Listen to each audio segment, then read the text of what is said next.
Esenlikler kardeşler. Bugünkü gepleşigi men alıp barmakçy. Hoş geldiniz, iyileşler dedim. Bize çıkışlarımızda köpünç soru verilýär, kommentarlarda ýazylýan sorularym, gyzykly sorularym biri. Şuňky gepleşigimiz siýasat barada bolmaly. Bolsak, ine sorulýar bizden siýasata näme üçin goşulýan, garşýan, siýasatdan uzakdyr diýen ýaly soralar berilýär. Ine biz birinji soragym şu taýda ine siýasata biz aslynda näme wagt girýäs? Ýa-da biz siýasatyň asladaşynda bolmalymy halk? Şu soragy bilen başlamakçy gepleşigi. Ne biz siýasatyň içine isleýän wagtymyz girip bilýäsmi ýa-da aslynda biz dogo etdi siýasatyň içindemi? Şu soraga jogap berjek bar bolsa eliňizi galdyryň. Malik hanım, men mümkün bolsa soraňyza jogap berýin. Düşüncelerimden. Esenlikler, iyileşler. Sağ olun Malik hanım çağıranız için. Neme? Biz elbette siyasetin içinde doğulup dururuz. Doğulup bu dünyadan geçençemizem islesek islemesek siyasetin içindemiz. Sebep siyaset bir durmuş bir milyon adamlar bilen durmuş yaşayan da her kimin hem durmuşu zadı var onun içinde. Hemmemizden bir yurtta, bir yerde yaşımız. Yani bir kovadan dem alyas. Bir vatanın adını göterýämiz. Bir heli renkli pasportta hemmemiz. Elbette siyaset bizim özümüz yaşamımızın özü siyaset olup durdu berde. Ama islesen hem karışıyaz, biz islemesek hem şonun içinde. O köp adamlar men siyasata karışmayan imsim otur diýerler. Özler siyasetin içinde otururlar. Yaşamıyorlar da. Şunu alarak soranıza cevabım.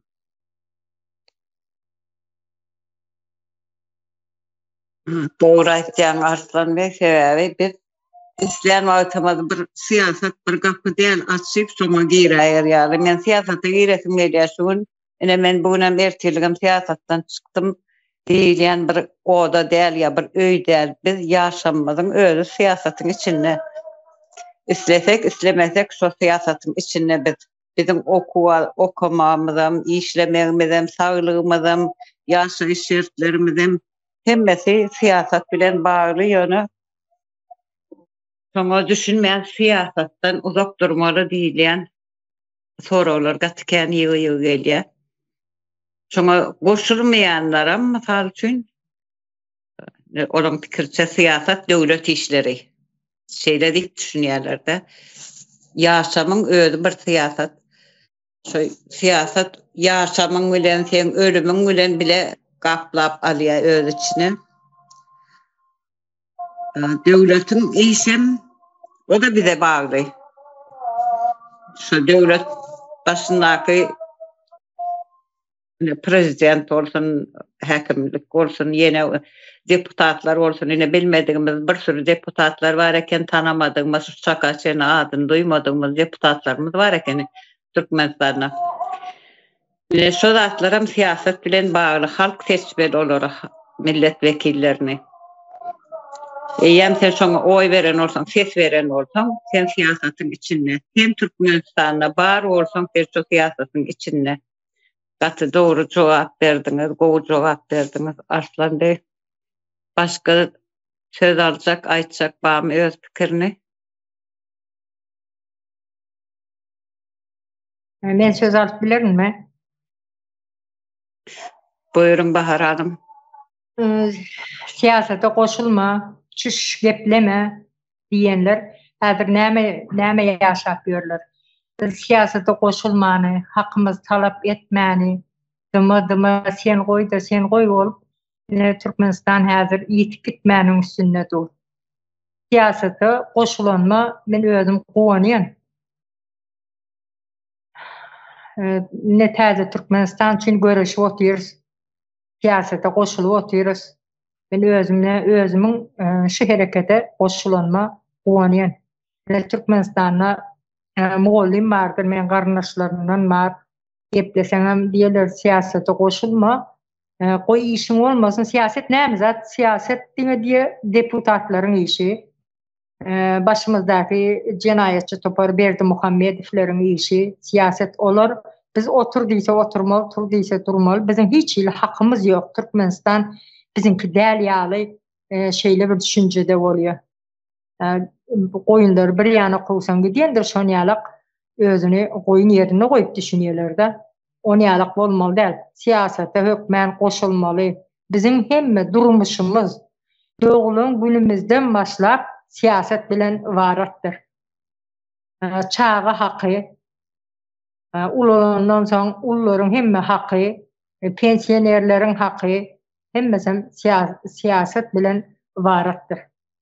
Şoň üçin siyasete her kim goşulmaly, gorkmaly däl. Polisiýa gelýär, siyasete bularyň işi diýip düşünýärler. Siyaset olaryň işi, ýöne olar işini ýerine ýetiren aklar. Gorkmaly däl, her kim talap etmeli. Sebäbi polis bizi goramaly, mehmeler halky goramaly, bizi goramaly. Halky gorkuzmaly däl. Halkam gorkmaly däl. Hakykat hakkını talep etmeli. Başımızdaky oturan adamlar bizim bilen adamdır. Biz olmasak olar hiç kim. Şu atdıkça şular. Doğru Bahar Hanım, sağ olun. Hiç kim çette durmalı der. Adam şekilli, insan şekilli yaşasın gelse siyasattan hem her bir zattan çette durmalı der. Sebebi şu devlet işgärleri diýen boşadyrmakdakylar her bir alýan karary bizim ykbalymyzy kesgitleýär. Meclislerine el çarpýan ýaşullar bizim ykbalymyzy bizden soramadan kesgitleýärler. Şu taýda biri türmäge basylmaly, biri ölmeli, birine ne hak töhmet atmaly, şu zatlaryň hemmesi siýasatyň içinde eger çetde saklasak, goşuljak gelýek bizim ykbalymyz çözülüp oturýar. Onunla gatı ulu yanlış koyuyoruz.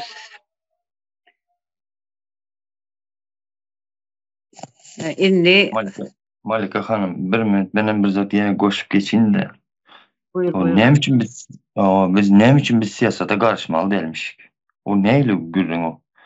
Ben siyasata koşulmaz yalı ben bana şu tayda neyle geledi biliyorsunuz mi? Senin ıkbalın yan kaçınız yalı. Başkalar çözer yalı. Olar kim? Men mal mı meselem? Ya meni doğan yine ulaltıran ata bilen yine öyle ata ular mal mı ya ne mi o? Ya menin çağlarım mal mı? O ketekten çıkarıp bu koyunu al, o koyunu soy. Bunu satı geldi pazara çıkarıp. Olar kimmiş olar onu yalı edip bizim ıkbalımız bilen oynar yalı. Kim olar özleri? Olarım bizimki yalı adam değil mi eysem? Olarım inaplatyan değil olar. Gelip de bunu al bunu beydip yaşat, onu beydip yaşat deyip. O ya gelip al bunun maşkalasını ikiye böl. O eğer hatını dışarıda işlesin, eğer içeride kalsın Türkmenistan'da. O kimmiş olar onu siyasat öğreder tek. O ne siyasata karışmayacak sen? O siyasata karışma dediği şov oladı. O sen ne emşetselerem, nerede zorlasalarım, ursalarım, hakkını yeselerem, o sen neyle yaşatsalarım, olar haklı.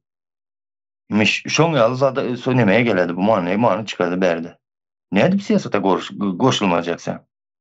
Olar senin neçe kilo meselem havadan dem almalı sen, neçesini almalı değil sen, neme yemeli, neme içmeli, onun bakasını olar keskitlemeli, sen hem ona razı olmalıymış. Neme biz köten mi yep bulaldık beydip de, o siyasatına karışmaya, kim bular onun yalı siyasat yöreleri yalı 5 milyon halkın üstünde. Özlükçe şöyle hakiki Arslan Bey doğru aytdyň. Neseret siyasata goşulmayanlar akıllı olýan olsa gelip tutaydan şu devlet goşadırnak içindeki terör cinayetçi terör topları gelsin ne sanatın kilos mezarlığına Näçe tany akıllı türkmenler ýatyr, siyasata goşulmadyk. Biz goşulypdyr, biz ýaman ekenik, biz terrorist diýerler, biz her hili hokwarny atýarlar. Ona goşulmadyklaryň näme üçin, näme günäse bady, olar arkadan diýip ýalwaryp ölküdenler bar içinde. Näme üçin şolar öz ýurduny almady, öz topraklaryna can vermedi olar. Ine henidem şeýle cenazalar diýerde ne Türkde cesetlerini alan ok ýurda. Ine goşulmanlar ölüp gitdi. Şonu dinleyijilerim ine gowy düşünür ýa-da şu barada da aýdyp geçesim geldi de. Siyasata goşulanlar ýurda girip bilmeýän bolsa, siyasata goşulmadyklary almaly kene. Akıllı adamlar olur, akıllı raýatlar şu Türkmenistanyň. Hiç ýere goşulmaly diýen zat ýok. Gorkman goşulmaly siyasata, bizim ykbalymyz şol.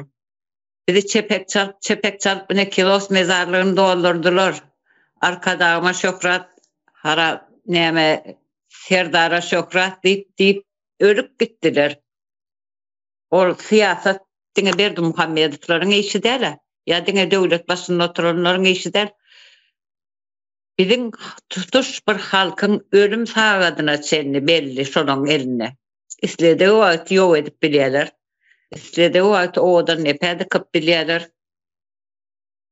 Sen bir zat arzan ýa gymmat diýme aýtmana gorkýarlar. Neşulum siyasat daýny 4 damja ýağış ýagsa ýerler balota köçelerden ýörep bilen ok adamlar şunu köçesiniň suradyny ýa öýüni suw basypdyryny Däşal taýmynyň şoň suradyny goýan üçin internetde ben siyasata goşulýan diýip onun üstüne baskı yapıp suratlaryny aýry internetden. Onuň üçin men öýümiň ýagdaýyny çekip bilerne. Islesem şu öýümi ýykybam bilerin, ýumrubam bilerin, men elimde islesem täzeden salar. Ýağış basym, suw basy, sil geldi diýip aýdy bilerne ben ýurdumdaky bolýan zatlary. Bahar Hanım, size söz vereyim. Siyasete goşulmandan soň palçyň içinde ýaşap ýörlerdi. Geplemediler, siyasete goşulmadylar, näme artdyran zatlar bar. Aeroportdan geçecek bolsaň islese geçirýär, islemede geçirmeýär. Biz öz pulumuzu bilýär alýasa. Pasport bizimki. Näme üçin geçirmejek bolsalar zagrany pasport berýärler. Şonu şo ýerde talap edip bilen aklar. Raşid Meretowyň özü biriniň ýanyna gurrun edipdir şonu, o doglaňynda oturanyny. Daşary ýurda näme çykyp bolar, şonu ýalak näme bolýar, kynçylyk bolýar diýip birisi sorapdyr da, oturanyň birisi. Şonu aýdypdyr, siz eliňe zagrany pasport berilenden soň seni o ýerde tutmana hiç ile haky ýok. Zagrany pasportuny alan wagtynda senin hemme tarapyny olar barlaýarlar diýip şeýdipdir. Sen cinayetçi bolup birini öldürüp kaçıp barýanmy, näme cinayet işi işläp kaçıp barýanmy, o zatlary anyklarlar. Ýöne zagrany pasport berilenden soň sizi o ýerde tutmana haky ýok diýip şeýdipdir da. Ýöne näme üçin aeroportda geçirmeýär? Ine bu siyasata goşulmaýarlar da. Serdara şöhret, odan prezidentim bar, asuda asmanım bar, terörist ýok. Bu ýoldan geçirmän otururlar, näme zat onu? Siyasata goşulmany biz ine şu hala geldik. Adamlar doğulan gününden başlap siyasetin içinde. Şu Türkiye'de ölüp kim eýesizliğin mazarına yatan adamların Türkmenistan'a gitme hakkı var. Ine şu hakkını elinden alıp oturýarlar. Näme üçin? Täze enesi atasy ben çağam näme üçin şu ýerde galdy diýip hakkyn soran aklar. Bolýa galdy, maňa degmeseler bolýar. Sen elindäki iň gadyrly zatyny elinden aldyryp oturýarsyň. Öldü ol, öldü. Izne gaýtyp gelmeýär. Innet başga nämeden gorkuyorsun sen? Näme üçin siyasata goşulaňa? Başga ýitirjek zatyň barmy? Ýa-da men oglum ölsün, bolýa maňa degmeseň bolýa diýilýärmi? Ine bu da bar iň bir begaýratyň işi. Sen ýakasyny ýertip bara saçyny törsiň onu ýalak adamyň. Kabinetinde oturtmarsyň. Atsın odan defa sen çağan üçin ediňe hemme zady. Çağan üçin ýaşamaýanmy? Hiç mi o çağalary sen bir öňe alyp emdirmedin? Hiç mi kucaklap bir iyisini çıkmadın içine. Ne siyasete koşulma. Beni bir adaya getirdiler. Siyasetin içinde olanına özüme minnettarlık bildiriyen. O sen siyasete koşulma diye men sen yaşayışını özüm keskitleyen. Yok ertemem sesini çıkarman iyi. İsleyen vaktim men seni oda nepe atıp bilirin. İsleyen vaktim seni soyup soğunu ne soyup öldürüp bilirin. Yok edip bilirin. Men sana elime cellat paltamı alyansan sesini çıkarman otur diye. Yine de biz şu siyasetin içinde gıynantagam. Arslan Bey size söz vereyim. Bir söz alabilirim. Arslan Bey bağışla. Bir wagt Adilov deyip Andropov'un wagtynda, Brejnev'in wagtynda keyip etip gezen adam bardyr. Adilov. Gyzlary birinji geceşini öz ýanynda geçirýär. Şoň bilen ýatyp turýar. Osam ära barýanda şolar ýalyk döwran sürdi. Bunun Andropov boldy açıçanlyk bolanda şoň mara adam öldürende içine zyňýar. Giden bir giymiş meýdany daşam zaborly içinde de itler gezipýär. Şol adamlary şu itleri ýedi, kelle çanak, hemme kapırgalary çıkıp ýatyr adamlaryň ýöne eti ýok, onu etini itler ýedirýär da. Ene siyasete goşulmasak biz şu ýagdaýa gelýäs.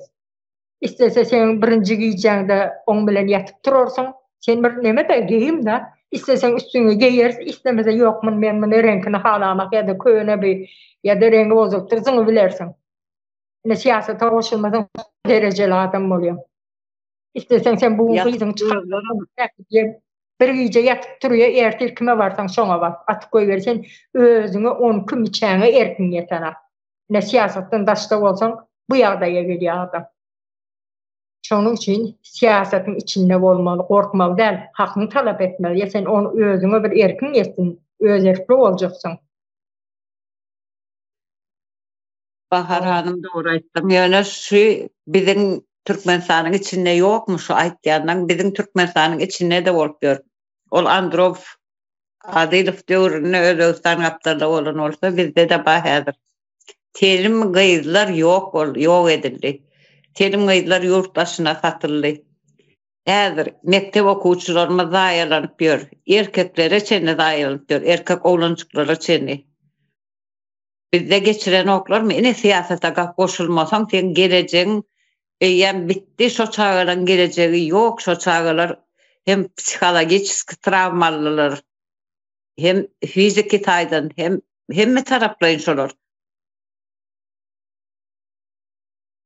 Zatlarım siyasete karşımanları için oluyor. Siyasete koşulman, sesini çıkarman, hak hukukunu talep etmen, yok diýmeni bilmenlikleri için oluyor zatlar.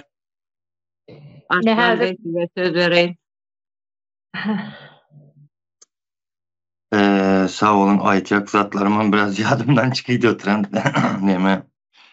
Şimdi seyredin hazır Androp dediğiniz zat dediğiniz de şimdi ben şu vatandaşlarımıza aydasım yani de bular bizlerin üstümüzden egelik eder yalı bular neme enesi mi erkek de bizim ıkbalımıza bular baha keser yalı. Ya bir sen palan edesen, sen kulan edesen, sen beyle edip yaşamalı deyip kim bular bizlere de munyalı siyaset bilen yürüdüp bizi yaşadar yalı. Ben içine giresim geliyor şu konunun. Belli bir yere giren o bara çıkıydı oturandı. Diyecek ol oturanım. Bizler neyme mal mı ya buların eline karap. O bulan aydan bakasında zat alıp yiyip içip o beren aylıklarda hissada yetmedi. Yine de bir iş etsek hem şuların payı olmalı. Bir yere işe girsen bulara pay vermeli. Aklın almayacak zatlardır. Ne edip sen siyasete koşulmalı? Sen siyasetin içinde ucu sen de. Siyasete koşulmalı diyen bu sözen biraz yumuşak geldi biliyorsunuz mu? Biz siyasetin içinde doğulduk. Şunu akıl yetirtiresim de. Şu düşüncemi paylaşasım de. Bular kim bize bunu beydip bir yankı maslanızın arayalı senin ulanıp zat eder yalı ne mi men çağalarımı ne mi o mal katarında baktım mı ben bulara kesek mi yedirip kettettim de Bular gelip alıp isleyen vakti alıp zayalıp isleyen vakti edenini edip yereriyalı. Kim bular? Bular inaplatyan mı? De ben şunu aydasın mele oturan. Ondan sonra Malik Hanım siz yanı bir sözümüzün arasında bular terörist, bular yine bir zat deyip bir geçtiniz de. Şimdi ben şu tayda bir zat aydasın mele oturan illeşlerimize. O mene daş dörekte tanış biliş dostlar oğlanlar var. Şolara hem şu gürrün verdi de biri 13 yıl mı 12 yıl deydim bir zatlar bolupdur Gazi Türkmenistan'dan çıkkaydanla. Mene dedi karındaşlarım inilerim dedi tanam idi dedi ve palanca akkamız dedi neme ediptir. Teröristlere koşulmuş deyip obasının içinde mışmış yayraptır. Indi seyredin bu tayda mışmışı yayra tutanlar kim? Bunu kim birinci aydıptır, nereden geliptir? O bu mışmışı eşiden adam terörist. Bu bir yurdun daşındaki bir informasyada. O halkın ağzına ne edip yetiptir? O karındaşlarının ağzına. Birinci berde bir sorak var. Demek bunu utkaları yankıya bir bilmedim mollasıdır, akakalı vardır. Şu obanın. Şu yayradıp koyrandır bu mışmışı karındaşlar hem eşidiptir bunu. Şimdi böyle bunu hem yayradıplar. Bunun arkasında ne mi maksat var da şunu yayradanlarının.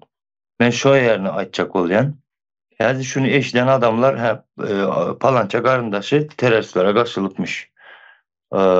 Demek son şunu basan vaktları şu teröristlere koşulan için bas oturdular bunu. Bunun yanına barıp ya bunun yanında duranın peydası yok. Koşulu oturma diyen bir düşünce emele gelmesi için şu mışmışları yayradılar da. İndi genelde yurdunu düzeltecek olsam da oğru dergen bir zat terörist deyip şu cennetkar hükümet şon yalınmışmışları yayradılar. Asıl maksatları illeşler sizin şu adamların arkasında durmazlığınız üçün şu mışmışları yayradılar. Ben doğulu bir içine girip yankı jurnalistler yalı bir düşüntürüp bilmeyen özünüz galanlı bir manu çıkaracak olar sizde illeşler. Şu tayda cemleyin başka sorularınız olsa baş üstüne Malik Hanım. Katı doğru düşünürdüm. Jurnalist olmadan doğru düşünürdüm. Ne şular terörist, şulardan uzak durun, buların arkasında durman, bulara koşulman deyip bizden uzaklaştıracak ol edilen neme fikir, şu provokasyon. Yine bir sorum var, biz hemmemiz bu halka aitmişlerin siyasetin içinde de şu siyasete koşulup nimeleri kazandınız? Bir soru. Nimeleri yitirdik? Ne bu soru fikriniz açacaklar olsa? Nimeleri kazandık, nimeleri yitirdik. Melikan, ben söz alabilir mi? Buyur Bahar Hanım. Men şu öňünçe nämeler kazandın diýmeden öňünçe bir bellek geçecek zadım var da. Şu Niyazov Türkmenistana geldi. Türkmenistana gelende o zaman Türkler işe geldiler. Yani ilki. Ondan yaşlılar bolup şu Niyazov'un öňünden şu gyýzy akdiliye şu Türklere zat gurrun bolup başlady. Azanlyk bolup başlady. Ondan sonra yaşlılar bolup öňünden çykyp şonu ayıptır şunu gelen daşardan gelen bolsa olaryň yaşayacak yerleri bolsun bizim halkymyza aralaşmasın gyýyzlarymyzyň namasyna göz dikmesin diýip bir ýaşyl şeýdi gepledi de şonu aýtdy gamçy kuyruk bulamasa neme köpek izinden oşum ýür algamaz diýdi. Niýat şeýdi jogap berdi. Ondan soňra dur daşyzlar diýdi jelep bolýar diýdi. Gyýyzlar jelep diýip şey diýdi. Bu näme? Siyasete koşulmaň, hiç zada işiniz bolmasyn, o öýüňizde otur, goňşuňyň gyýzyny nämeseler etsin, sen geplemesen, gözüň görmesin diýip eýem şo ýerde halkyň eginden bastı. Ya daşyzlar şeýle diýip aýsa beýleki vilayetlerim eýem geplemeýärler-de bir-birine işi ýok, maňa degmedik ýylan müň ýaşasyn diýip ýaşamaly bolýarlar. Yani siyasete koşulmamazlığı öňünçe ağzını bastı o yerde. Sonra halk yine siyasete koşulmayan hiç sırada işin olmasın diýmäne näme ruhu öldü, halkyň ruhu öldü. Ine bir siyasete koşulup näme gazandym diýende bu soraňa menimçe beýle jogap. Siyasete koşulup men köp zat gazandym. Adam seljermäni öwrendim. Eleştirmäni öwrendim. Türkmenistanyň gurulmasyna ädim etdim. Halkyň erkinligine çykmagyna ädim etdim.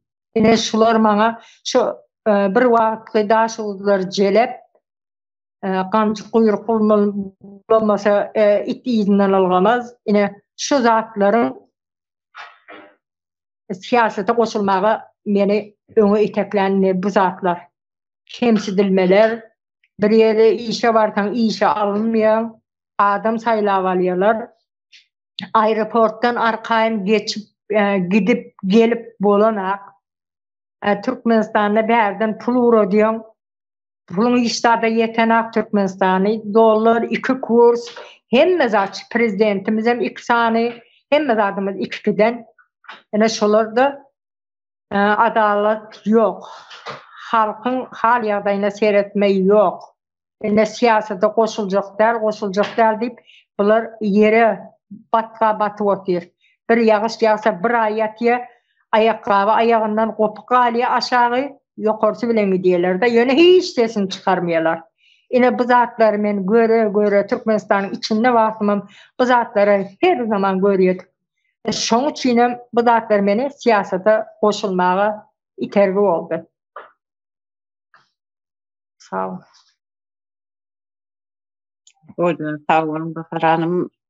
Arslan iýleşimde bereli dedi. Sağ olun Mayk hanım.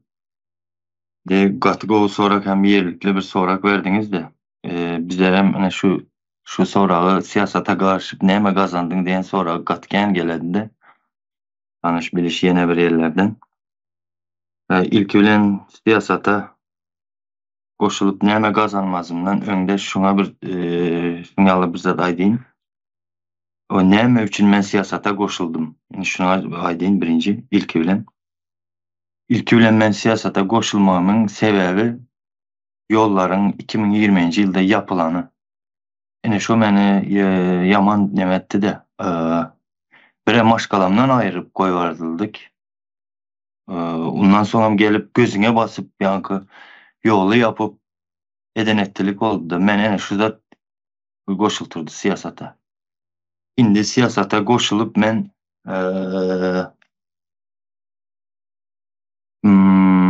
nämeler gazandym, illeşler gaty köp zatlar gazandym. İlki bilene okadykça bir zatlar okasym geledi, on boldum. Bir zatı öğrendikçe hasta çumur bir öğrenesim geledi, on boldum. Elbette yaş vaktiyen bir zat diýseler, ýa-ni 2 adam gürüňe diýip otursalar diňläp oturmagy gowy göretdim de men. Ondan sonra öňkiler ýaly bir karta oýnap ýa bir oýun oýnaýan wagty bir kele bir wagtym hoş boladyryn ýaly bola ekenim-de, o zatlar ýalan eken, oňa düşündim. Häzir gaýtam näme? Şahmat oýnadykça onu oýnasym geledi, on boldum. Emma gynalsam da daş döwrüm tanış bilişimin arasında bu oyunu oynap bilýän tanış yok. Ondan sonra internette oynayın desem hem ýa şahmaty canlı bolmaýdy. Canlı oýnaýyşyň başgaça da adam. Näme bolasam bir realny oýnasaň hasta çumur näme dedi. Ondan soň milliligim bir hasta oýandy. Öňem barty bilen häzirki ýaly däl-de bu düşünjelerim artdy. Ondan soň siyasata goşulup ýene-de nämeler gazandym, size nämeleri mysal getirsem. Şu güneçerli bir okamaýandygyma ýanky näme pişman etdim hem desem bu emma Türkmenistan içinde de bir zat okaýyn deseň oýam ýok. Ondan sonra siyasata goşulup siyasattan gorkmazlygy öwrendim illeşler. Ondan sonra şu näme üçin bizde 2015-2016-njy ýyllarda dollar gymmatlap başlady. Şu soraklar bardy. Şu soraklara cevap tapdım siyasata karşı. Son manipülasyon oyunlara, şunun yalı düşüncelere eğe oldum siyasata karışıp. Hazır diyeceksiniz ki manipülasyon bu ansat düşünce diyecek olacağınız. Elbette düşünen adamlara ansattır. Ama bu taydada yankı Türkmenistan'da bilimin qadağanlığını bir suut etmek için aydık geçe Türkmen'de şunları. Çünkü öňler Amerika'daki kinolarda görüden bolsanız kulun çağası bir kitap okuturanını görseler urup zada deykenler. O hem gatı seyrek çıkadı emma şonu hem urup kitabı ne için kitap okutsan dep yankıran bilim almanın qadağançılığı Türkmenistan'da hem edil şo var. İnternetler yapıp yine bir zatlar o. Şimdi garaz şoň ýaly zatlar. Siyasata koşulup men nähili yaşajağıma men özüm karar berýän. Bu terörist topar däl. Şoňa akylym ýetdi illeşle. Ýani birazam gülüňem etdik. Ondan soň siyasata garaşyp men ýene nämeler gazandym. Terör toparyň nädip häkimiýetiň başyna gelendigine bularyň o taýda oturmaly däldigine gözüm ýetdi. Biziň milli baýlygymyzy gaz baýlygymyzy islendik, tebigi, adam resurslarymyzy, hemmemiz adymyzy bular ýa-ni ýok edip gelýärtanyna akylym ýetdi. Siyasata goşulyp da. Ondan sonra ýa-ni siyasata goşulyp menene sağ bolsunlar da Halmura daga, Sapar aga, Merdan Kemine. Bu yiğitlerden ýa-ni muht bilim aldım siyasata garşyp. Bir düşünce aldım doğrusu da. Şu eğer Türkmenistan içinde $100.000 verip üniversitede okasaňam, şonu 50 ýyl okasaňam şular bilen ýa-ni gepleşiklerini dinlep bir ýylkysy Türkmenistan 50 ýylkysynden uly da şo zatlary öwrendim siyasata goşulyp. Ondan sonra siyasata goşulyp bir birinden özüm için kömek soramany özüme kiçilik bilýän şuň ýaly bir duygularym döredi. O siyasata goşulyp men ýene biri öz üstüne alan işi bolady ya, şu işini etmese şoňa gaharmadan, şonuň bir nadan adamdygyny görüp bilýän oldum. Şonuň bir namart adamdygyny görüp bilýän oldum. Emma biziň illeşlerimiziň arasynda şoň ýaly öz işini üstüne alıp işini etmen zat edip ýörenlere bu şusturu zat diýen olarlar. Ýok, o şusturu däl vatandaşlar. Bu bir nadanlyk, bir oňurbasyzlyk, näil bir namartlyk diýseňiz hem bar şoň ýaly nimeler. Ondan sonra siyasata goşulyp näme ýene şu öňler ýa-ni Türkmenistanda çağalarym bilen ýolda bir ýerde maşynda gidip oturan bolsam da meselem bir gaýşynyk gören wagt ýa-ni çağalarym ses etip oturymsym. Ses etmeý gaýy var zat diýip şularyň üstüne gıygıranım, ýa-ni şulary gorky salanym, şulary kemsidenim öz çağım ýa-ni ýoldaky duran gaýşynyk gaýşynyň ýüzünden de oya bir namardyň adamy, bir şerraý adamlar bular da öz pagollaryny ýyrtyp ýa-ni bir ýawra içilik edip bilen erkekler şolaryň öňünde hem ýa-ni çağalarma, gorky salanlaryma şu pusman edemenem hem gaharmam eledi. Ene siyasata goşulyp men nämeler gazandym illeşler. Ondan sonra siyasata goşulyp men näme üçin bizi ýurdumyzdan gysylyp çıkarotanlarymyza, çıkarlanlygymyza onu çıkarmaya goşan adamlar bular bir jenaýat edetanlyklaryna, bu zatlara gözüm ýetdi. Garaz bar ýene bizi häzir uzun tutmaýyn Bahar hanyma söz geçirin.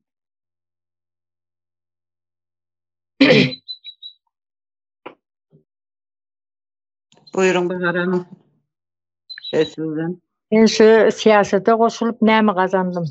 Siyasete goşulyp ine bilimli kardeşlerimi gazandım. Sapar aga, Halmura dağıdan şular ýazatlary öwrenmäni. Häzir şu deputat diye, ýene bir zat diye, komitet diye şolaryň hemmesini biriktirende näçe ýyl olar institutda okandyrlar. Biz hiç institut okamany siyasata goşulup ine şular ýa bilgi aldım. Ine bu beýle gazandım. Bilgi almany gazandım. Her zady öwrenmäni, watanym üçin bir özümdim. Başga ýanyňda siýasata goşulma diýenler köp. Ädim öňe ädiýenler ýok. Ine häzir töweregimde bir topar kardeşlerim bar. Watan üçin urşmalam bolsa ýör gitdik diýip duran. Ine şular ýaly kardeşlerimi gazandım. Täze Türkmenistany gazandım, täze Jumhuriýeti. Siýasata goşulyp men köp zat gazandım. Sanasaň sogaby köp. Aýdyp sanap gutarur ýalda. Şu wagtça şeýle keseýin. Köp zat gazandım. Gorkusuzlugy, watanym üçin arkaýyn gepläbilmäni, Türkmenistanyň içinde kime geplejeňi bilen ak, derdin kim aýtjaňy bilen ak, hökümet ýok. Ýa-da senden gelip bir jurnalistin gelip senden bir da sorajagy ýok. Ne ýaşullar maslahatyna gelen ýaşullary gördüm men, eli bilen don giydirip, onu öwredip durlar geplemäni. Biziň ýanymyza gelip jurnalist bir da sorama, sorasa da arkadagym owadan diýip aýtdy, öňünden öwretjek bolar. Menem beýle yaranjaňlyk etmäni gowy görmeýän, aýdybam geplemäni bize olar ýalak neme de gelmeýär, pursat da berilmeýär. Ne şu ýerde häzir arkaýyn aýdyp durus. Ene siýasata goşulmany %100 ortasynda men. Ine gazanjym şular. Watan söýgüsini mende öňem bardy. Ýöne ýanyňda kömekçi boljak hiç kim ýokdy. Ne bir topar arkadaşlarım var, kardeşlerim var. Ne şunu gazandım.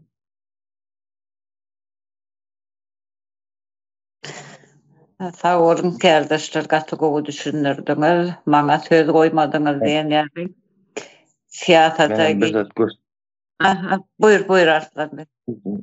izini goşaýyn da. Ene menem ýa Bahar hanymyň aýdýaly hakykatdan hem şu samimi adamlary tanadym da, ýurdumda şunuň ýaly bir samimi adamlaryň bardygyny, öz aramızda köp eken bilimli adamlaryň, düşünjeli adamlaryň, tejribeli adamlaryň bardygyny şulary tanadym. O muht bir ýa gaýtmaýaly bilim öwrendim, düşünje aldım da muhtur ýa.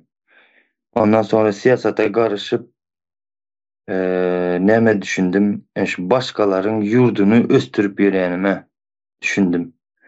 Başgalaryň ýurdunda ne bina kurup ýörendiris ýa başga bir islendik bir iş olsa edotan işimiz başgalaryň ýurduna galyptan, başgalaryň nesilleriniň geleceği üçin sağlygymyzy ýatyrym ýapotanyma akylym ýetdi. O hiç bir eden işimin ýanky sağlygymy ýitirip eden işimin meniň nesillerime, meniň ýurduma galmaýandygyna gözüm ýetdi siýasata goşulyp. Ondan sonra siýasata goşulyp oruslaryň bize eden zulümlaryny öwrendim de, o bizden ne dip kul ýasapdyrlar. O 5000 ýyllyk taryhly bir oğuzy kul edenliklerine akylym ýetdi. O siýasata goşulyp. O siýasata goşulyp ýurdumuzy kimler sömürüp ýör, ol sömürgeçileriň haloplary kimdigine, ona näme maksat bilen edip duranlyklaryna akylym ýetdi. Ondan sonra bizim ýurdumuzdaky aýdyň adamlaryň ösmin, ýa-ni tersine ýalakalaryň ösüşine, o ýa-ni ýalakalaryň ýurduny, ýa-ni zenanyny, watanyny satyp bilýän adamlardygyna gözüm ýetdi. O bizden sägelçe gowrak bir durmuş döredip beripdirler öz ýurdunda ýa-ni ýalakalara, şoňa da buýsanyp ýaşaýan bolupdyr olaramda. O siýasata goşulyp men ýene de şu bir soraklar bardy, käbir soraklar näme üçin her kwartalda prikaz boýunça ýa-ni bizleriň aýal gyzlarymyzy türmeye basýan ekenler, bu zatlara akylym ýetdi. O soňra siýasata goşulyp bizdeki durmuşy problemalar näme üçin tiz emeli ýagdaýda köpelip dur, ona akyl ýetirdim. Ve kimler tarapyndan kim üçin taýarlanylýar bu problemalar. O zatlara düşündüm. Kanun, hukuk, bu zatları düşündüm, öğrendim. Yankı siyasata koşulup da yani bu hem Türkmenistan'da kanun, hukuk, yani konstitusya, bu zatlar bir qadağançılığı var eken bu zatları akıllı yetirdiğinde Bahar Hanım, siz elinizi kaldırıpsız. Eger Türkmenistan'ın halkı başından meri siyasete koşulsa, hemmesi koşulan bolsalar, dil açıp geplep bilen bolsalar, odan depe atıp hukukçu, akıllı adamları başımızdaki cinayetçi topal öldürüp bilmezdiler. Talap ederdiler şu adamın günahı näme. Şonun öldürülmeyine yol vermezdiler. Ne bu Türkmenistan'ın prezidentinin arkasında bu oyuncak oynap otururlardı. Arkasında ors her Türkmenistan'ı iyi otur. Men siyasete koşuldum, şoları öğrendim. Odan depede näyle adamları kıynap öldürülen eken oları öğrendim. Sapar Iqlimfin, Sapar ağanın doğullarını nämetdi de içeri alıp öldürdüler. Siyasete koşulmadık adamlar şondan haberi yok. Seýi alıpdırıp bir yana bakıp evinde kısıp kürtövük diýaly bolup gezip siyasete koşuldum, men şu zatları öwrendim. Ors hälem sömürüp otur Türkmenistan'ı, onu öwrendim. Talibany ýykylyp ýatanyny öwrendik. Gazy her tarafa seçip berip otur. Arzanından, muğdundan, haykime muğut berip otur. Kime arzan berip otur. İran'ın üstü bilen Avrupa tarafı mı, Türkiye mi gazy uğradıp otur. Türkmenistan'ın içinde birinden soraklar diýer. Gözde odan binalar salıp otur. Hemmeten şon gazdan diýer. Näme üçin olar siyasete girmeýärler. Şoň üçin hiç zatdan habary ýok. Men siyasete koşuldum, buları öwrendim. Türkmenistan şu hazır deputat diye ýene bir gör diye bir topal ýal ýagysalar, bize koşulan bolsa bilim arttırardy, tejribe arttırardylar. Halmyradan, Sapar ağan dinleseler, köp zat öwrenerdiler. Bizim hiç bilimsiz bolup, ne orta hukuktor gelip, köp zatlar öwrendik. Olar o yerde yalandan ama bir institutun kapısından bir çıkýardylar. Birazcık bolsa şu yerden bilim alandırlar, köp gelýär, bir 2 derececik alandırlar. Üstünde doldururdular. Siyasete koşulan men gowanýan, siyasete koşup şolary öwrendim. Ýalňyş bilen dogryny öwrendim. Watan söýgüsü bar adam bilen aňyrsyny wakyp gaçýanlary öwrendim. Azatlyk diýip dinleýärse, azatlyk bir zat aýdym ki häzir Türkmenistanda köplençe azatlygym eşdiýerler de haýsystygyny saýlap bilen aklar. Azatlygyň nähilek 200'li düşmandygyny öwrendim. Azatlyga hiç inanar ýaly däl eken Türkmenistany gazanaly diýip çykyş eden eşdenlerdirse hiç bir zaman. Diňe ol o ýerde öýtdi, bu ýerde beýtdi, gıýbat edip oturan ýerinde. Nazım Murat Kurbanow bilen bizim Sapar ağan, Halmyrad ağan arasynda yer bilen gök ýaly tapawut bar. Bulary öwrendim. Gazandym siyasata goşulyp. Kemine ýaly oglum bilen işleşip otyr. Bu meniň uly gazanjym bu. Ulu bakt. Kemine bilen işleşmek, Sapar ağa, Halmyrad ağa bilen işleşmek, şolardan bir zatlar öwrenmek, bu her kime nesibem etmeýär ekeni. Nesipsizler ama kilos mezarlygyna ýatyrlar. Şolaram şu Türkiýede işläp ýördiler. Şu bizim goşadyrnak içindäki edýän siýasatymyzdan habarlary bady. Näme üçin goşulmadylar? Köp zat kaybetdiler, kän zat ýitirdiler. Şu siýasata goşulmaýanlar, şu agdalyk geçilen zatlaryň hemmesinden mahrum galylar, özlerini. Sağ olsun şu fırsatda peýda menem aýdaýyn. Sapar ağa, Sapar Iqlimov, Halmyrad Söýünow, Merdan Muhammedow, ýaşyňyz uzak bolsun. Sağlıklı yaşamlar versin nice meýillara, täze Türkmenistanyda gazanyp nesip bolsa bilece işlemek nesibesine emmämide bizim muallimlerimiz bize doğru yolu görkezden, gözümüzü aydınladan insanlar şular. Bulara näçe mücabat atsalar, atıversinler.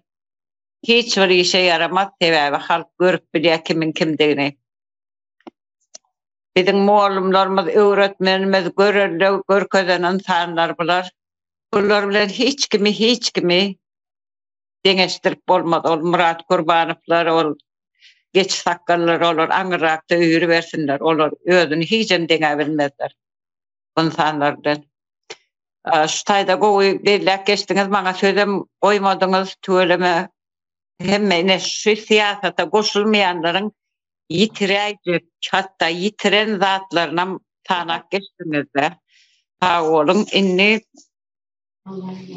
doğru nimede der sonra oğlum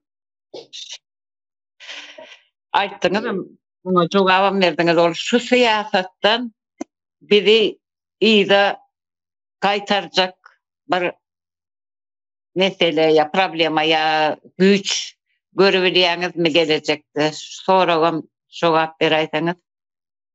Ine bizi şu siyasatyň içinden aýryp biljek bir şahs mı, güç mü, döwlet mi? Şolar ýaly bir zat barmy? Bizi aýry bilerlermi?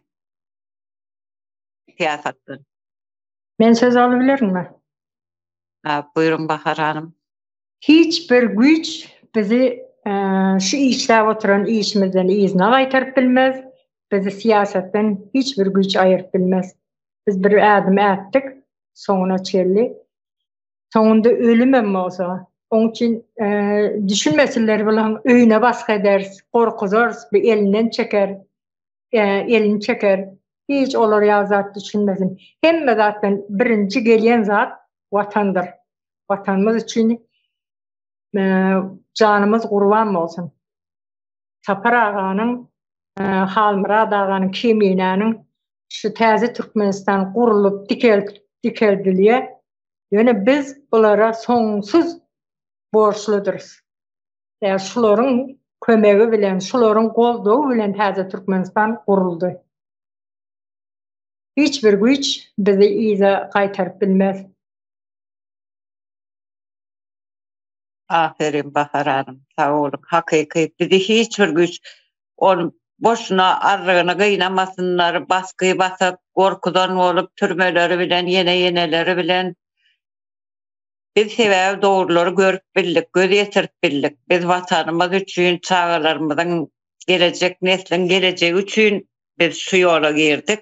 Bizi hiçbir güç, bize terörist deselerem, ne hili mücavatlar atsa da bizi ne korkuyu ne baskıyı yolumuzdan döndürüp bilmez.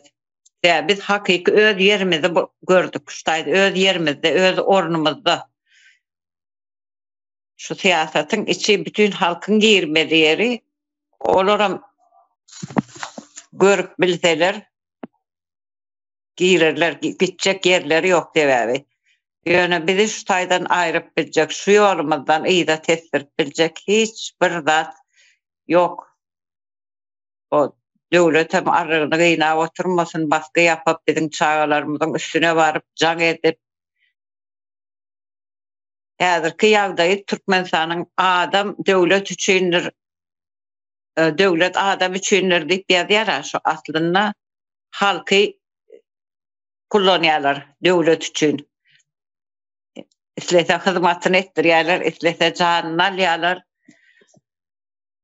Şoň üçin biz täze Türkmenistany gurarsam, ýurda da barar. Gaty arkaýyn ortunlar terörist diýenleriň özleri terörist.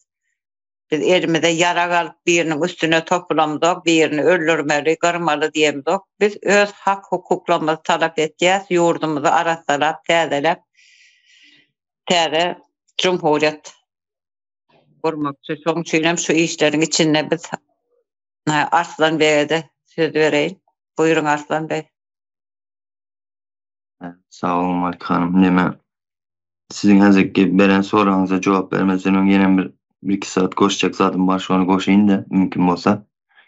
Siyasata koşulup men meselem şu başımızda guramaçılıklı terör toparının özlerinin edotan hemme cenayatını bizim ya da bizim yağlı yurttaşlarımızın yurdunu halas edecek oturan adamların boynuna koyuyandığını, onların üstüne atyandıklarını aklım yetti. Yine bir gezek bellep geçin. O siyasata koşulup siyasattan korkmazlığı, yani korkmalı değildiğini düşündüm ve öğrendim hem de. De soranıza geçsem Malika Hanım. Bahar Hanım'ım sizem doğru bellep geçtiniz. İze kaytaracak hissat yok bizlere de bu işten. Evet, bunun içinde millilik duygumuz var. Bu zatlar uyandı. Bu zatları yenip olmayacaklığını özleri goğu cenayetkar toparın.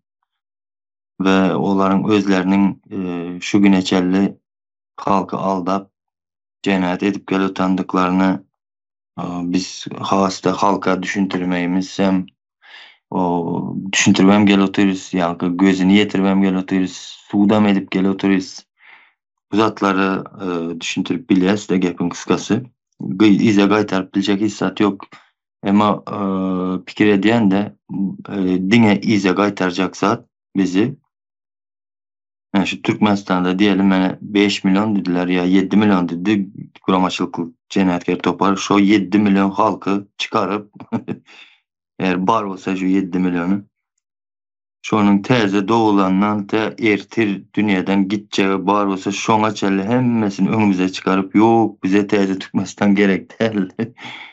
Bize ne şunyalı baskılı kemsizdiricilikli yankı mertebemizi depelediyen ondan sonra işleyen kızımızı olsa elimizden alı gitseler hem ses çıkarmazlığı kavlu ediyez biz yaşayacak şunyalı rejimde değilseler şu anda neme izimize kaydıp bilez yok onun yalı halkama yok. Ama şunu dinledim şunu koşun dedim. Biraz neme düşünmeyeyim. Neme rakolar ters rakolar velin.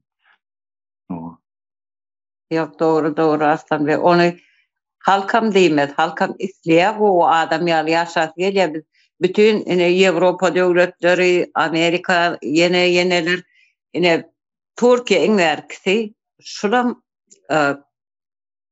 bir öňe ymtyrýarlar ýaşamagyny, şertlerini ýaşaýyş şertlerini döwre wagt stille ýaşajak bolýarlar. Dadyrjaşýarlar her ýerde.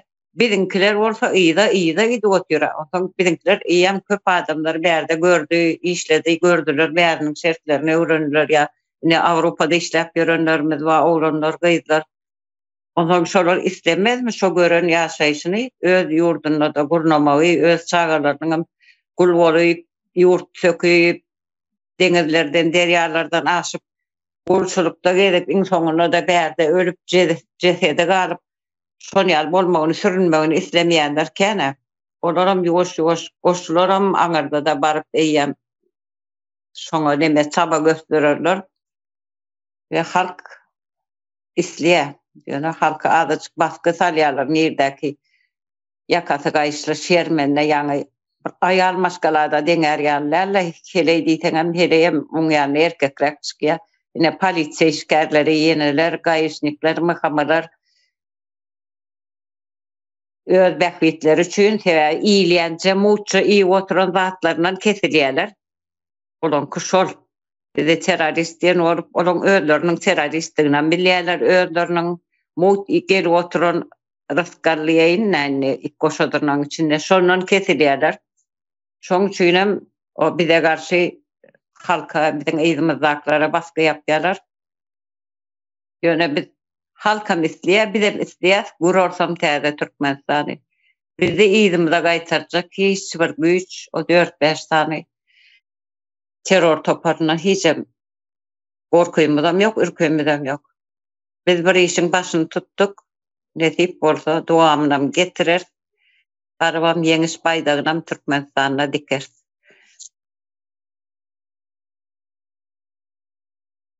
Başka aýtjak bar bolsa, buyurun. Yo, Malika Hanım, gatı doğru edip geçtiniz bizim halkımızdan. Yani palçıklık köçede, yani son payogu imene, o hazırki yerlerine gıtçılıkta emeli ıççılıklar döredilip, o porsilyaşkaları iymeni, o kızımızdan uzakta yaşamana razı şu an yalnız atlar aytsalar, aytmacak halkam görünüp duranda halkın on yalnız atlarda yaşamacaklığı şonda doğru gelir diysek oladı. Indi ildeşlerimizden bu gepleşiklerden yankı many çıkarandırlar da bize şu neçelli dine gorkmaklığı öğretipdirler. O dine sustupestligi bolup yöremekle öğretipdirler. O sesini çıkarmazlığı öğretipdirler. Hemme edilotan cenayetler yankı bu zatlara hem sesini çıkarmın imsim oturmaklığı öğretipdirler. Garaz başımızda dine satkınlar yankı terör toparı orsa bağır baylımız çıkarıp bizi millet derecesinde gır oturanlıklarına göz yetirendirler de bu gepleşiğimizde de. Şunu goşayın dedim Malika Hanım. O doğru aýtýaň Aslan be. Biz näme üçin bizinki ýaşaýyş däl. Ine halk şu zatlary ýam görüp başlady. İçeriden alýan gepleşýär, habarlaşýar, ýam şolaň pikirini alyp bolýar. Biz kakoýta bir kapra mysal üçin özlerini musulman saýarlar da ine häzir biziňkiler. Sen musulman bolýan bolsaň bir kakoýta kapra sen hakyny ýdirmelimi? Biz şo ömrümüz şol kapra hyzmat etmek bilen geçdi. Näçe neslimiz geçdi. Şu bizden öňkü ata-babalarymyz, enemiz, atamyz, ondan ata-babalarymyz, enelerimiz şolaryň hemmesi şo kapra hyzmat etmek bilen geçdi. Biz işledik, gazanlyk, orsa ýdirdik, işledik, gazanlyk, öldük, şol işte maýyp bolduk, invalid bolup ýöne biziň gazananymyz şo orsa gitdi. Biz näme üçin özümüz üçin ýaşamalydyn? Bizden näme bir ýarym asyrlyk her adama ömür berilýärmi? Ya Türkmen gaýtadan gelip direlýärmi? Bizem ýaşan ömrümizi adam ýaljak ýaşajak, gazananymyzam özümüz diýjek. Men näme üçin gazanaýyn, oňşuýyma ýedireýin. Dogry dälmi? Näme üçin men işläp getireýin, o bir ýat ýurtdan biri gelse men hakymy alyp gitsin. Halkam bilýärler, ine şu Hytaýlaryň eline işläp ýörler. Hytaýlar men ýurdumda, men watanymda Hytaý prikaz berýär, buyruk berýär, işletýär men milletimi. Ya ors gelýärdi oň taýyn aşyň eýesi hop diýip alyp gitýär, berdilerine, gözü bile ümlänne ol gorkoklar berip goýer otur. Bir topar halkyň haky edip dur. Bu zatlara da halk gözüni açar çabak geldi, düşünür çabak geldi, boldy. Adam ýaşajak bolsalar, halkam şu siyasata gaty gowy düşünürler. Bize izimizden tesmiyet olaram eritsin adam ýaşaty gelse ýurduna eýe çyksınlar, haklaryna eýe çyksınlar, niyetine gadyna eýe çyksınlar. Ýeriň aşagyndan akyp duran milliardlaryň, dollarlaryň hetdi hasaby ýok. Näme üçin biz iýmelleri ony? Näme üçin başga salyp iýmeli? Bizi näme Allah yaradanna orsa hyzmat et, bu sen hakyny ýetin, bu sen gyzyňy zorlasyn, bu sen ogluňy zorlasyn, terem sesini seberäň çıkarman otur diýip yaradykmy? Ya biz diňe paýok bilen ýaşamalymy? Bu edilýän hyzmatlaryň netijesini görmeli bizem. Awa Malika Hanım. O gepleşýäs çağıranız üçin sağ olun. Ben bir zat koşup geçin yadımdan çıkmaska yine de şu illeşler, şu gepleşikler dinleyen vaktiniz şu korkmanı sindirmen gözünüze de gaytam tersine o düşmana karşı durun. Şu özümüzün içimizde o düşmanlara. Şoların yüzüne basın. Sen den aydık şu milse tanışınız olsa ki gönü yüzüne basın. Senin yala adamın yüzünden men maşkalam. O ya çağlarımız uzdaştadır. Sen ki yalların yüzünden men maşkalam ikiye bölündü. Çağlarımın huzurun nimesini görebilem yok. Çağlarıma mehir verebilem yok. Ya aktıklarım mene enesiz atası yaşap yören. Sen yalın namardın yüzünden deyip şoların bir yüzüne basayın. O kebir yerde eşdiyetse tanış bilişlerden. O bir doğanı milse o 3 doğanam yurdun daşında kulçulukta yürüyen. Siz bir eneden de oldunuz. Ne edip üçünüz olup bir doğana Sesinizi çıkarıp bilmin, özünüz hem köçede, çağlarınız hem Türkmenistan'ın içinde yaşap bilýäňiz. Ve şoň ýaly şuna goşaýyn dedim Malika hanım. Köp sağ olun çağıranınız için. Sizem sağ olun geleniňiz üçin, gatakadykly görümler berdiňiz. İçindäki halkymyzyň hem ýerleşlerimizem düşünendir diýip umyt etýän. Kommentariýalarda da düşünmedik ýeriňiz bolsa, soraglaryňyz bolsa sorat bilersiňiz.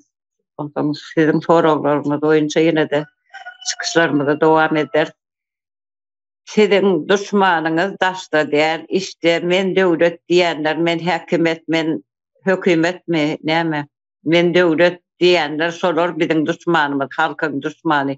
Sizin ganyňyzy içip ýörenlerem şolar, çağalaryňyzy zorladyp ýörenlerem şolar, ýurtdaşyna ölüme sezebar etýänem şolar. Şoň üçin hakyňyzy, hukugyňyzy hiç zatdan çekinmän, gönülden gönül talap edin. Polisiýa sizin uruşmadyk bolsaňyz, gyýyş, ogurlyk etmedik bolsaňyz, hem polisiýa gapyňa dikelmäge haky ýok. Gelse de adyny, familiýasyny soraň, gönü wiza çekip uğradyň bize. Sizin arkaňyzda täze Türkmenistan we hiç zatdan çekinmän.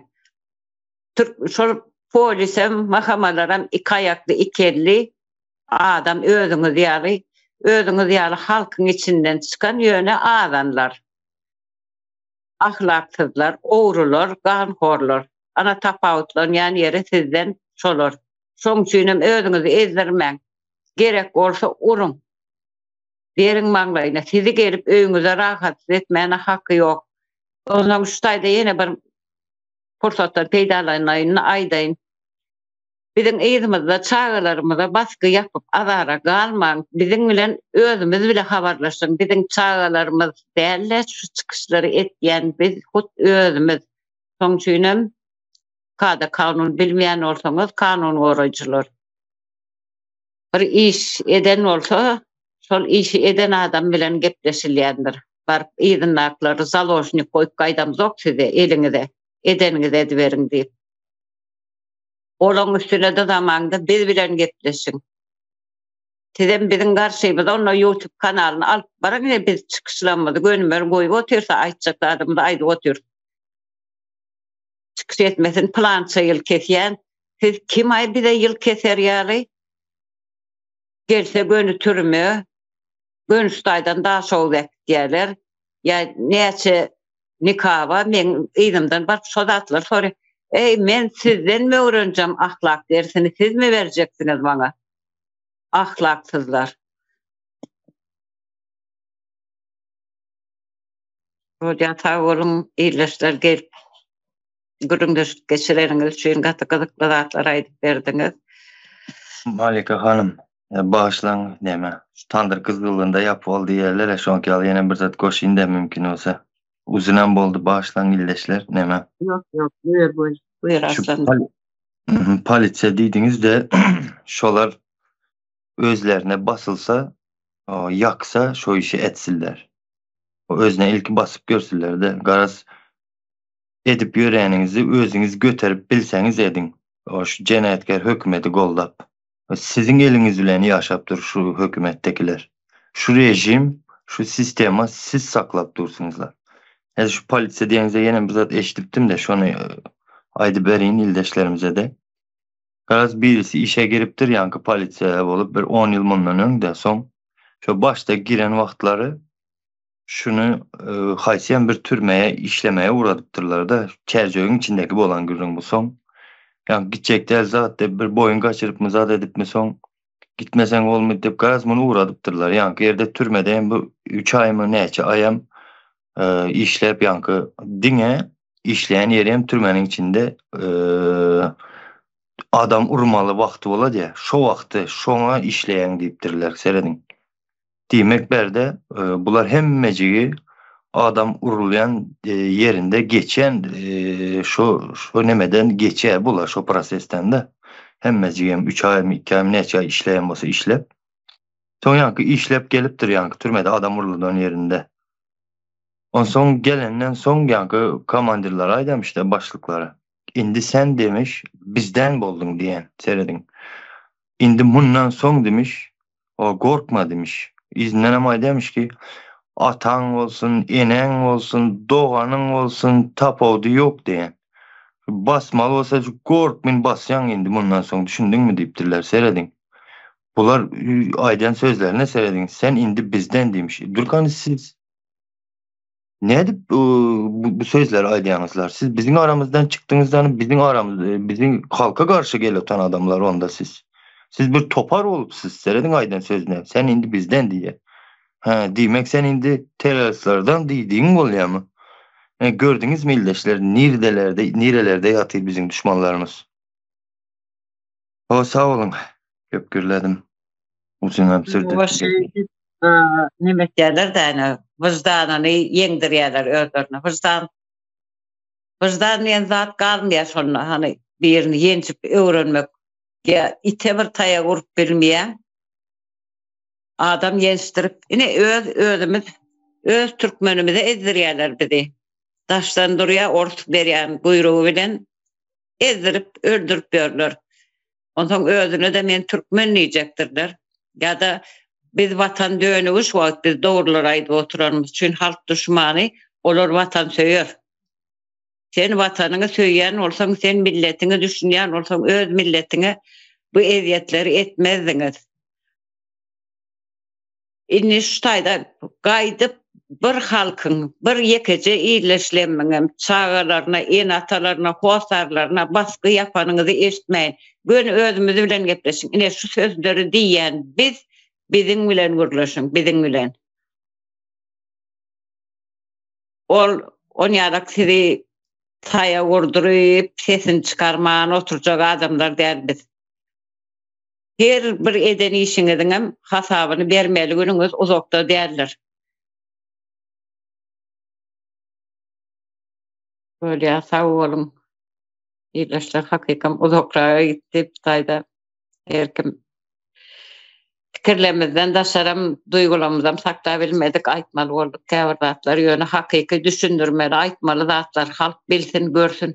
Ine polisiýalaň nerden dörýändigini. Onu şu taýda sağ ollar, şaýarym aýtjak diýjek zatlaryňyz bolmasa, iyileşler. Sağ olun gatnaşanyňyz. Sağ olun sizem çağıranız için illeşler sağ olun.